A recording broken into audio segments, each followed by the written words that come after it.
Here's a well-kept secret. We all have a mental health. And just like our physical health, it needs taken care of if we want to be happy and healthy. So in this video, I want to share with you one principle that if you remember, you will know how to always take care of your mental health. Stick with me until the end of this video if you want to find out how you can apply this one principle in many aspects of your life, and especially how to take care of your mental health.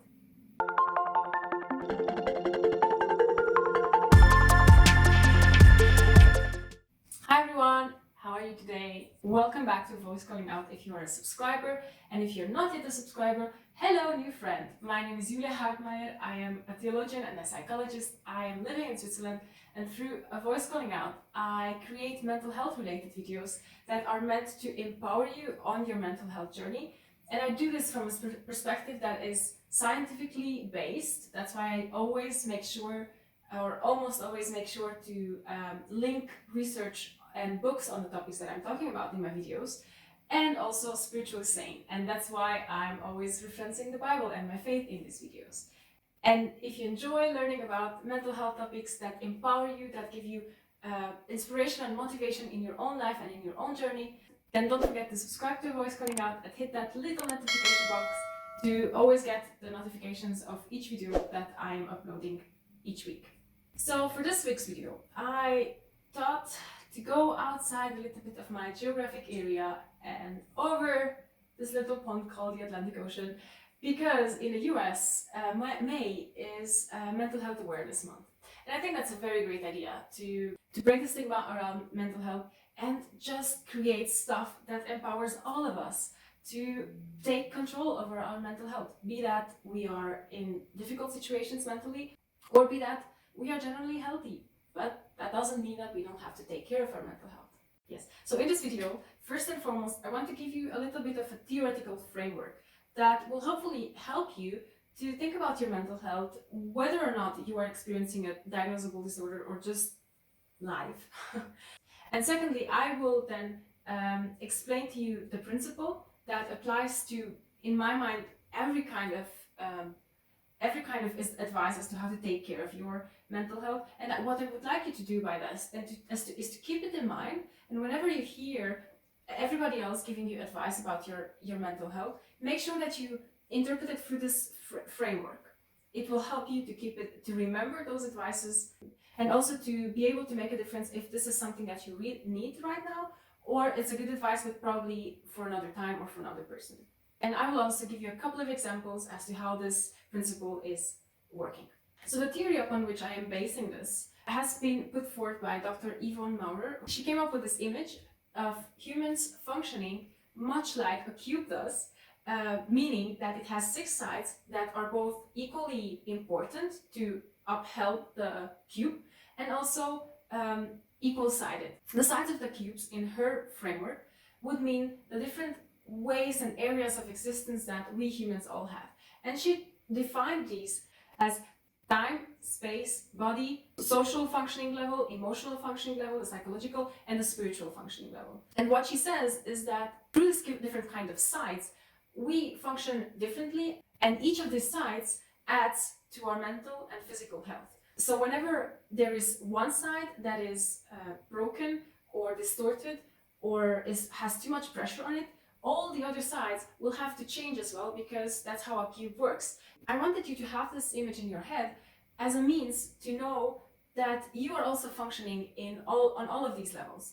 And all of these levels have something to add to your general functioning. For example, even if we don't think about it as much, the geographical space that we're living in and the historical time that we're living in add a lot to how we are functioning emotionally, spiritually, and bodily. And as a consequence, it has a direct impact on mental health.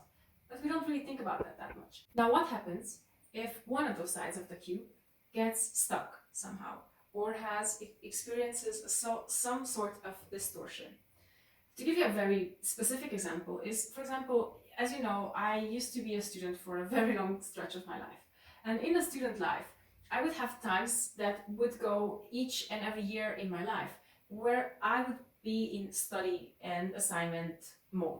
That would mean I would have exams, and for the weeks building up to the exams, I would be almost entirely in my apartment, at my desk, focusing almost solely on what I have to accomplish for my academic goals, either studying or writing up assignments or so on.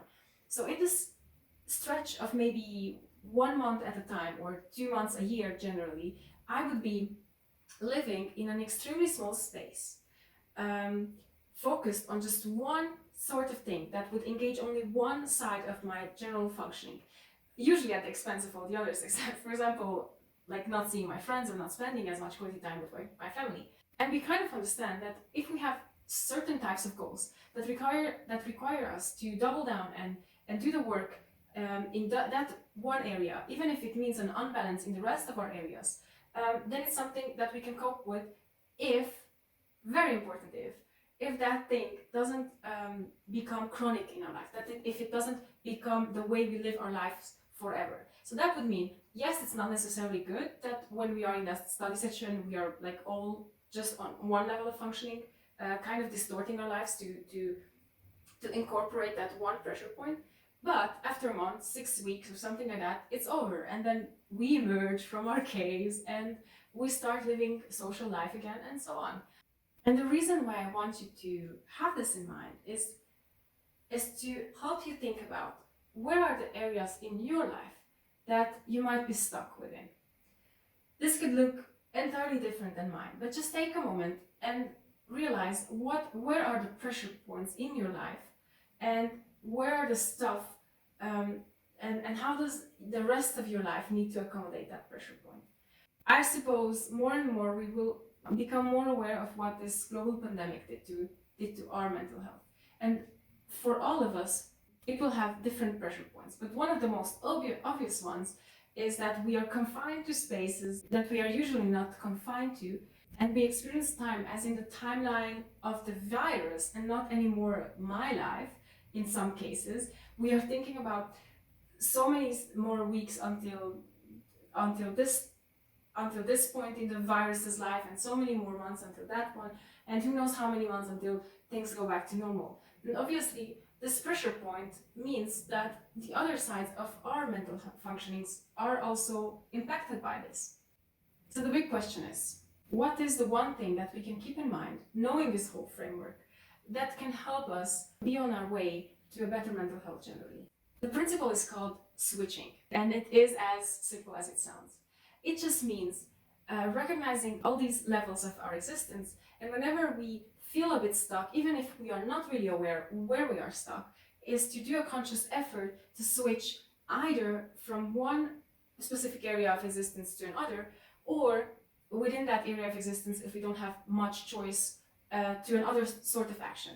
So let me give you a couple of examples. You know all those advices of people saying, one of the biggest things that I can do to my mental health is to just talk to the people that I trust in my life. Yes, that is switching in a way, because whenever you have stuff going on in your mind, you are in your mind, and whenever you are choosing to go and talk to someone else about it, you are switching to a social level, and you're engaging your body to verbalize whatever is happening in your mind. That switching already gives your brain a refreshing way to think about whatever your problem is. Going back to my example as a student, one of the big favors that I could have done to myself was from time to time just take a lunch break. I mean, we all have to eat, but at the time that I was studying, I would be eating next to my books. Bad idea. I could have just taken maybe just 45 minutes and enjoy a meal, and like that switch from my mental way of working towards a more bodily based way of working. Or if I don't have time to work out, at least go and take a couple of walks around my home and stuff like that.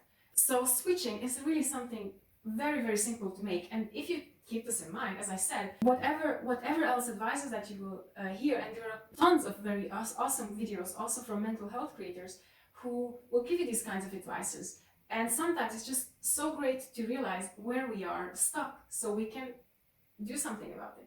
To my biggest amazement, I even found this principle of switching within the Bible on multiple occasions. One of my favorite stories is when Jesus acts in a way that completely messes with the schemes of all that are around him.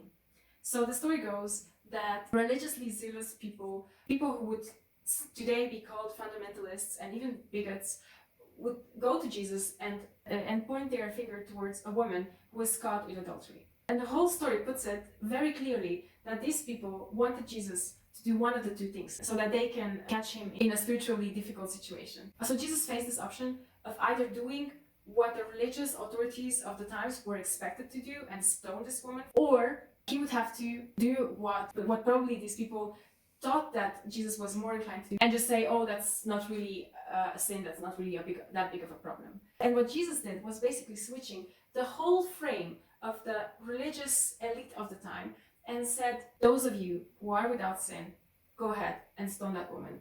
And what I really find fascinating is in the story is realizing that options to treat ourselves and others better are always there.